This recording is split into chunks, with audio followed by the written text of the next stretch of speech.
नमस्कार दोस्तों, स्वागत है फिर से एक नई वीडियो में। दोस्तों, आज का जो प्रैक्टिस सेट नंबर है दूसरा है। इससे पहले हमने प्रैक्टिस सेट नंबर पहला करा दिया है। अगर आप उसको नहीं देखे हैं तो डिस्क्रिप्शन में आपको लिंक मिल जाएगा, आप वहां से जाके पहला प्रैक्टिस सेट सॉल्व कर सकते हैं। साथ ही साथ और सब्जेक्ट का वीडियो देखना चाहते हैं, ऑब्जेक्टिव क्वेश्चन जो कि टॉपिक वाइज बताया गया है, तो आप प्लेलिस्ट में जाइए, वहाँ सभी सब्जेक्ट का क्रमागत से आपको वीडियो मिल जाएगा। टॉपिक वाइज आप ऑब्जेक्टिव क्वेश्चन दे सकते हैं वहाँ से।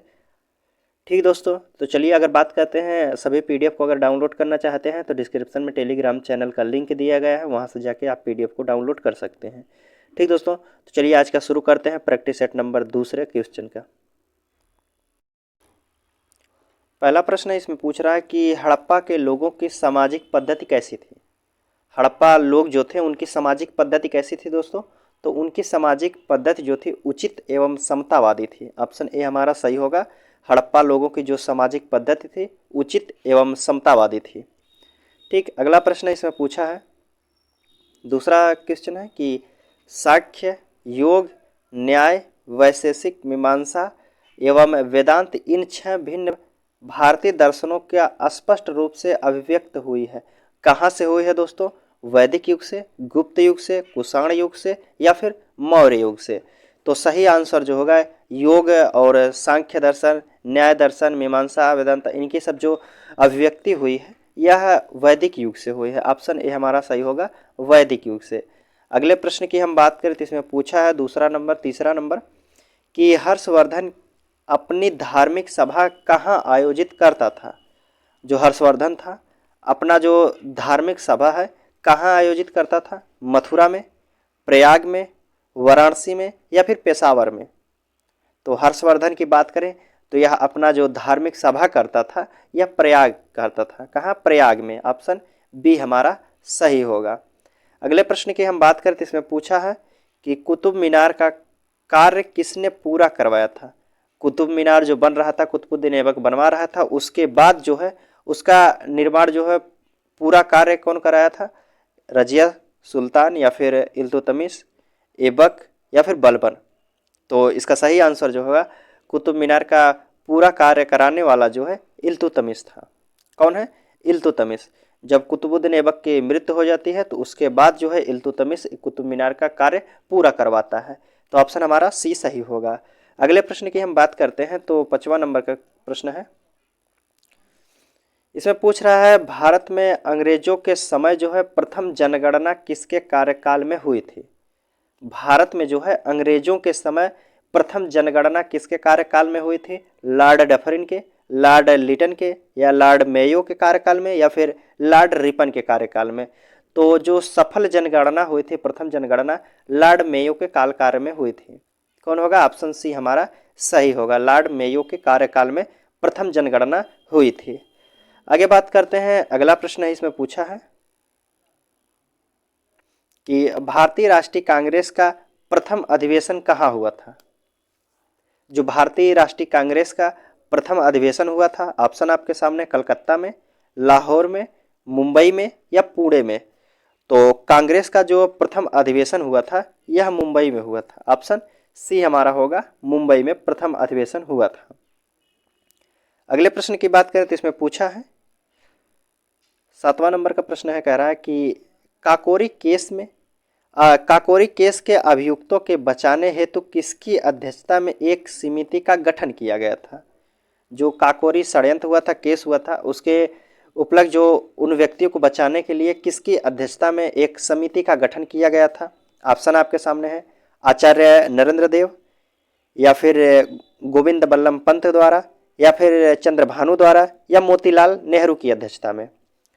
तो इसका सही आंसर जो होगा गोविंद बल्लभ पंत की अध्यक्षता में एक समिति का गठन किया गया था। ठीक दोस्तों, अगला प्रश्न देखते हैं।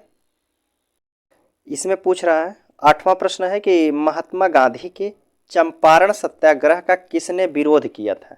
जो महात्मा गांधी हैं चंपारण सत्याग्रह करते हैं तो उनका विरोध कौन किया था दोस्तों? इन व्यक्तियों में से रविंद्रनाथ टैगोर किए थे या एन.जी. रंगा किए थे या राजकुमार शुक्ल किए थे या राजेंद्र प्रसाद किए थे?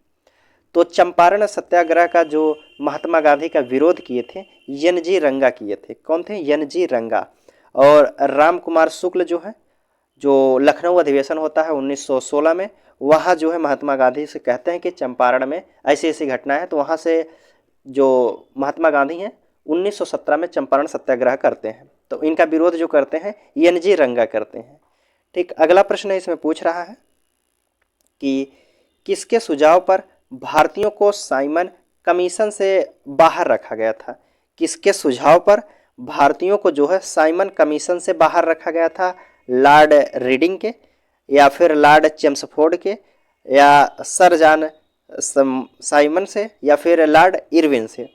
तो जो भारतीयों को साइमन कमीशन से बाहर रखा गया था यह लॉर्ड इरविन से, इरविन के सुझाव पर जो कहा गया था कि भारतीय जो है साइमन कमीशन से बाहर रहेंगे। ऑप्शन डी हमारा सही होता है। अगले प्रश्न की हम बात करें तो 10वां प्रश्न इसमें पूछ रहा है। 10वां प्रश्न है दोस्तों कि कह रहा है कि 1946 में, वर्ष 1946 में आज़ाद हिंद फौज के लाल किले में दिल्ली के मुकदमे की पैरवी निम्नलिखित में से किसने नहीं की थी? जो आज़ाद हिंद फौज का जो लाल किले में मुकदमा चल रहा था उसमें उनकी पैरवी नहीं किए थे, इनमें से कौन व्यक्ति थे? भूलाभाई देसाई थे, पंडित जवाहरलाल नेहरू थे, सरदार वल्लभ भाई पटेल थे, या डॉक्टर कैलाश नाथ काटजू थे? तो सही आंसर जो होगा आज़ाद हिंद फौज का जो मुकदमा चल रहा था उसकी पैरवी नहीं किए थे, यह थे आपके सरदार वल्लभ भाई पटेल। ऑप्शन सी हमारा सही होता है। ठीक, अगले प्रश्न की बात करें तो 11 नंबर का प्रश्न है। इसमें पूछा है संसार का सबसे बड़ा मरुस्थल कौन सा है? दुनिया का सबसे बड़ा मरुस्थल कौन है? कालाहारी है, गोबी का मरुस्थल, सहारा मरुस्थल, या फिर थार का मरुस्थल? तो दुनिया का सबसे बड़ा जो मरुस्थल है सहारा का मरुस्थल है। ऑप्शन सी हमारा सही होगा। और सहारा मरुस्थल कहाँ है दोस्तों? आप कमेंट करके बताइए कहाँ है सहारा का मरुस्थल। आगे बात करते हैं, अगला प्रश्न है 12 नंबर का प्रश्न पूछा है दोस्तों कि भारत कितने प्राकृतिक प्रदेशों में विभाजित किया गया है? भारत को कितने प्राकृतिक प्रदेशों में विभाजित किया गया है दोस्तों? ऑप्शन आपके सामने है 4, 6, 7, 8। तो इसका सही आंसर जो होगा भारत को 6 प्राकृतिक प्रदेशों में विभाजित किया गया है। कौन सा ऑप्शन होगा? ऑप्शन बी हमारा सही होगा। अगले प्रश्न की अगर हम बात करें तो इसमें पूछा है नेलांग घाटी किस राज्य में स्थित है? जो नेलांग घाटी है भारत के किस राज्य में स्थित है? तो यह उत्तराखंड में स्थित है। कहाँ है नेलांग घाटी? उत्तराखंड में है। ऑप्शन डी हमारा सही होगा। अगले प्रश्न की अगर हम बात करें तो इसमें पूछा है कि भारत में समस्त राज्यों के क्षेत्रफल अनुसार भारत जो है उत्तर प्रदेश का स्थान क्या है? पूछा है भारत में जो है क्षेत्रफल के अनुसार से उत्तर प्रदेश का चौथे स्थान पर क्रम है। कौन से स्थान पर है उत्तर प्रदेश क्षेत्रफल के अनुसार पे? पहला है, दूसरा, तीसरा, चौथा। तो क्षेत्रफल के अनुसार में जो है उत्तर प्रदेश चौथे नंबर पे है। पहले स्थान पे कौन है? इसके ट्रिक की बात करें दोस्तों तो इसकी ट्रिक है राम महान है उत्तम है जाना। राम राम महान महान है उत्तम, ठीक, इतने से उत्तम है जाना। राज से राजस्थान, म से मध्य प्रदेश, म से महाराष्ट्र, और उ से उत्तर प्रदेश होता है चौथे स्थान पर। ठीक दोस्तों, उत्तर प्रदेश जो है चौथे स्थान पर है। आगे बात करते हैं, अगला प्रश्न है, अगला प्रश्न देखते हैं दोस्तों। इसमें कह रहा है कि एक मिनट, इसमें कह रहा है कि मानसून शब्द की उत्पत्ति किस भाषा से हुई है?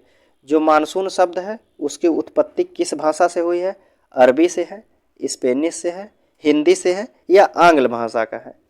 तो मानसून शब्द की जो उत्पत्ति हुई है यह अरबी भाषा का शब्द है। ऑप्शन ए हमारा सही होगा। अगले प्रश्न की हम बात करें तो इसमें पूछा है वैश्वीकरण का अर्थ क्या होता है?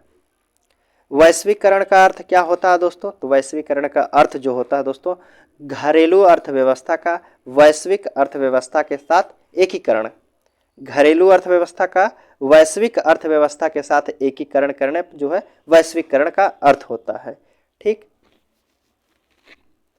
अगला प्रश्न इसमें पूछा है प्रच्छन्न बेरोजगारी का अर्थ क्या होता है? प्रच्छन्न बेरोजगारी का अर्थ क्या होता है? प्रच्छन्न मीन्स होता है दोस्तों छिपी बेरोजगारी कहते हैं। छिपी बेरोजगारी, प्रच्छन्न बेरोजगारी का अर्थ क्या है दोस्तों? तो इसका अर्थ होता है आवश्यकता से अधिक लोगों का कार्यरत होना, जिसमें 5 लोगों का काम है उसमें 7 लोगों को काम कराने के लिए भेज दिया जाता है, वह प्रच्छन्न बेरोजगारी कहा जाता है। ठीक, ऑप्शन डी हमारा सही होगा। अगले प्रश्न की अगर हम बात करें तो इसमें पूछा है बजट एक लेख पत्र है, किसका है? बजट जो है एक लेख पत्र है, किसका है? तो सरकार की राजकोषीय नीति का बजट एक लेख पत्र है। ऑप्शन सी हमारा सही होगा। अगले प्रश्न की अगर हम बात करें तो इसमें पूछा है 19 नंबर का प्रश्न है, निम्नलिखित में से कौन सा एक संविधानेतर जो है संस्था है? संविधानोत्तर संस्था कौन सी है दोस्तों? तो यह नीति आयोग है। कौन सा है? नीति आयोग। ऑप्शन डी हमारा सही होगा। अगले प्रश्न की अगर हम बात करें तो इसमें पूछा है जो आर्यन मल्होत्रा कमेटी संबंधित है, जो आर्यन मल्होत्रा कमेटी है किससे संबंध है उसका? तो इसका जो संबंध है बीमा क्षेत्र से है। आर्यन मल्होत्रा कमेटी का जो संबंध है बीमा क्षेत्र से है। अगले प्रश्न की अगर हम बात करें तो इसमें पूछा है 21 नंबर का प्रश्न कह रहा है कि प्रस्तावना का वह प्रावधान जो सभी वयस्क नागरिकों को मतदान करने का अधिकार प्रदान करता है कहलाता है, क्या कहलाता है दोस्तों? जो नागरिकों को वोट देने का अधिकार है वह कहलाता है प्रजातंत्र। ऑप्शन बी हमारा सही होगा, प्रजातंत्र। ठीक, आगे बात करते हैं अगले प्रश्न की। इसमें पूछ रहा है कि भारतीय संविधान में समवर्ती सूची की अवधारणा कहाँ से ली गई है? जो भारत के संविधान में समवर्ती सूची की अवधारणा कहाँ से ली गई है? कनाडा से, ऑस्ट्रेलिया से, यूएसए से या फिर ग्रेट ब्रिटेन से? तो समवर्ती सूची की जो अवधारणा ली गई है दोस्तों यह ऑस्ट्रेलिया के संविधान से ली गई है। ऑप्शन बी हमारा सही होगा, ऑस्ट्रेलिया के संविधान से। अगले प्रश्न की अगर हम बात करें तो 23वां नंबर का प्रश्न है कि भारतीय जो है संविधान के किस भाग में संविधान संशोधन की प्रक्रिया का उल्लेख किया गया है? भारतीय संविधान संशोधन में किस भाग में जो है उल्लेख किया गया है? तो यह 20वें भाग में जो है संविधान संशोधन का उल्लेख किया गया है। किस अनुच्छेद के तहत? 368 के तहत। किसके? 368 अनुच्छेद के तहत संविधान में संशोधन किया जा सकता है। आगे बात करते हैं, अगला प्रश्न है भारतीय संविधान के किस अनुच्छेद में प्रेस की स्वतंत्रता दी गई है? जो बोलने की स्वतंत्रता है किस अनुच्छेद में है? अनुच्छेद 14 में है या 25 में या 21A में या 19 का ए में? तो सही आंसर जो होगा बोलने की स्वतंत्रता है 19A में। ठीक, अभिव्यक्ति की स्वतंत्रता 19A में कहा गया है। अगले प्रश्न की अगर हम बात करें तो इसमें पूछ रहा है निम्न में से कौन सा कार्य कलेक्टर का नहीं होता है? इनमें से कौन सा कार्य है जो कलेक्टर नहीं कर सकते हैं? ऑप्शन आपके सामने भू राजस्व का एकत्रीकरण, या फिर बी ऑप्शन कानून व्यवस्था का रख रखाव, या सी ऑप्शन आयकर का एकत्रीकरण, या फिर भू दस्तावेजों का रख रखाव। तो कलेक्टर इनमें से जो है आयकर का एकत्रीकरण नहीं कर सकते हैं। ऑप्शन सी हमारा सही होगा। अगले प्रश्न की अगर हम बात करें तो इसमें पूछ रहा है, इसमें दोस्तों पूछ रहा है ट्रांजिस्टर बनाने के लिए सर्वाधिक प्रयुक्त पदार्थ किसका उपयोग किया जाता है? ट्रांजिस्टर बनाने के लिए सबसे अधिक जो उपयोग किया जाता है पदार्थ में, तो सिलिकॉन का सबसे अधिक उपयोग किया जाता है। ऑप्शन बी हमारा सही होगा। अगले प्रश्न की हम बात करें तो इसमें पूछा है निम्नलिखित में से कौन सुमेलित नहीं है? कौन सुमेलित नहीं है दोस्तों? आइसो बार जो होता है वायु दाब से है। ठीक, ऑप्शन ए हमारा सही है। आइसो हाइट की बात करें तो ऊंचाई से संबंधित है। आइसो हेलाइन की बात करें तो यह बर्फ वर्षा से नहीं दोस्तों, यह लवणता से है। किससे है? लवणता से। ठीक, और डी ऑप्शन जो है आइसोबाथ जो है गहराई से, या सही। तो हमारा ऑप्शन जो होगा ऑप्शन सी हमारा गलत मिलान किया गया है। ठीक, आगे बात करते हैं, अगला प्रश्न है इसमें पूछ रहा है कि एक बायोगैस संयंत्र में निम्नलिखित में से कौन सी प्रक्रिया होती है? बायोगैस में कौन सी प्रक्रिया होती है दोस्तों? तो इसका सही आंसर होगा किण्वन की। किसका? ऑप्शन ए होगा किण्वन की। आगे बात करते हैं, अगला प्रश्न इसमें पूछा है कि सिगरेट लाइटर में निम्नलिखित में से कौन सी गैस प्रयुक्त होती है? जो सिगरेट लाइटर होता है उसमें कौन सी गैस प्रयुक्त होती है? ब्यूटेन होता है, मीथेन होता है, इथेन होता है या फिर रेडान होता है? तो इसका सही आंसर जो होगा ब्यूटेन होता है। सिगरेट लाइटर में ब्यूटेन गैस भरी जाती है। ऑप्शन ए हमारा सही होगा। अगले प्रश्न की बात करें तो इसमें पूछ रहा है, कह रहा है कि अनुवांशिकता की इकाई है। अनुवांशिकता की क्या इकाई है दोस्तों? तो अनुवांशिकता की इकाई जो है जीन है। क्या है? जीन। ऑप्शन सी हमारा सही होता है। ठीक दोस्तों, आगे बात करते हैं अगले प्रश्न की। हिंदी का प्रश्न इसके यहाँ शुरू होता है दोस्तों। पूछा है वैमन्य का विलोम शब्द क्या होता है? वैमन्य का विलोम शब्द क्या होता है? तो इसका विलोम शब्द जो होता है सौमन्य होता है। वैमन्य का सौमन्य विलोम शब्द। ऑप्शन बी हमारा सही होगा। सूर्योदय में का संधि विच्छेद पूछा है। सूर्योदय में संधि विच्छेद क्या होगा इसका? तो सूर्योदय का जो संधि विच्छेद होगा सूर्य प्लस उदय होता है। ऑप्शन ए हमारा सही होगा, सूर्य प्लस उदय। आगे बात कर लेते हैं। तो अगला प्रश्न इसमें पूछा है, वाक्यांश का एक शब्द बताइए। इसका एक शब्द बताना है। जिसके हृदय में ममता नहीं है उसके लिए एक शब्द में क्या कहते हैं? जिसके हृदय में ममता नहीं है उसके लिए एक शब्द में कहते हैं निर्मम। निर्मम अर्थात जिसके हृदय में ममता नहीं है उसे निर्मम कहा जाता है। अगले प्रश्न की अगर हम बात करें तो इसमें पूछा है, छक्का पंजा करना। छक्का पंजा करना मुहावरे का अर्थ क्या होता है? झगड़ा लगाना, ओछी हरकत से कार्य सिद्ध करना, चापलूसी करना या फिर नारदगिरी करना। तो सही आंसर जो होगा छक्का पंजा करना अर्थात ओछी हरकत से कार्य सिद्ध करना। ऑप्शन बी हमारा सही होगा। अगले प्रश्न की अगर हम बात करें तो इसमें पूछ रहा है, इसमें है जयद्रथ वध किसकी रचना है? जो जयद्रथ वध है यह किसकी रचना है दोस्तों? तो यह मैथिली शरण गुप्त की है। ऑप्शन सी हमारा सही होगा, मैथिली शरण गुप्त की। अगले प्रश्न की हम बात करते हैं दोस्तों। इसमें पूछ रहा था दोस्तों 51 नंबर का प्रश्न है कि राष्ट्रमंडल खेल जो है 2026 की सूची में से किन 3 खेलों को हटा दिया गया है? 2026 की सूची में से 3 खेलों को हटा दिया गया है दोस्तों। कौन कौन से खेल हैं? तो पहले नंबर पे कुश्ती, दूसरा निशानेबाजी, तीसरा जो है तीरंदाजी जो है, यह 3 खेलों को हटा दिया गया है राष्ट्रमंडल खेल से। तो ऑप्शन डी हमारा सही होगा। अगले प्रश्न की हम बात करते हैं। तो इसमें पूछ रहा है, संसद ने हाल ही में किस ऐप को लॉन्च किया है? संसद जो है हाल ही में किस ऐप को लॉन्च किया है? डिजिटल संसद या अमृत संसद, अतुल्य संसद या संसद थीम? तो संसद ने अभी हाल ही में लॉन्च किया है डिजिटल संसद। ऑप्शन ए हमारा सही होगा, डिजिटल संसद ऐप। आगे बात करें तो अगला प्रश्न इसमें पूछ रहा है, कह रहा है विश्व का तीसरा सबसे बड़ा क्रिकेट स्टेडियम कहाँ बनाया जाएगा? कहाँ बनाया जाएगा दोस्तों विश्व का तीसरा सबसे बड़ा क्रिकेट स्टेडियम? जयपुर में, इंदौर में, डबरन दक्षिण अफ्रीका या फिर मेलबर्न ऑस्ट्रेलिया में? तो इसका सही आंसर जो होगा विश्व का तीसरा सबसे बड़ा क्रिकेट स्टेडियम बनाया जाएगा यह जयपुर भारत में बनाया गया है। कहाँ? जयपुर भारत में। ठीक, आगे बात करते हैं। अगला प्रश्न इसमें पूछ रहा है, कि हाल ही में बैंक ऑफ बड़ौदा ने किसे अपना ब्रांड एम्बेसडर बनाया है? बैंक ऑफ बड़ौदा ने अपना ब्रांड एम्बेसडर किसे बनाया है? स्मृति मंधाना को या सैफाली वर्मा को, दिया मिर्जा को, मिताली राज को? तो इसका सही आंसर जो होगा बैंक ऑफ बड़ौदा ने अपना ब्रांड एम्बेसडर बनाया है जो सैफाली वर्मा को बनाया है। ऑप्शन बी हमारा सही होगा। अगले प्रश्न की अगर हम बात करें तो इसमें पूछ रहा है, इसमें है कि हाल ही में रूस यूक्रेन युद्ध के दौरान भारत सरकार ने यूक्रेन में फंसे भारतीयों को निकालने के लिए कौन सा मिशन शुरू किया था? कौन मिशन शुरू किया था दोस्तों? ऑप्शन देख लेते हैं हम।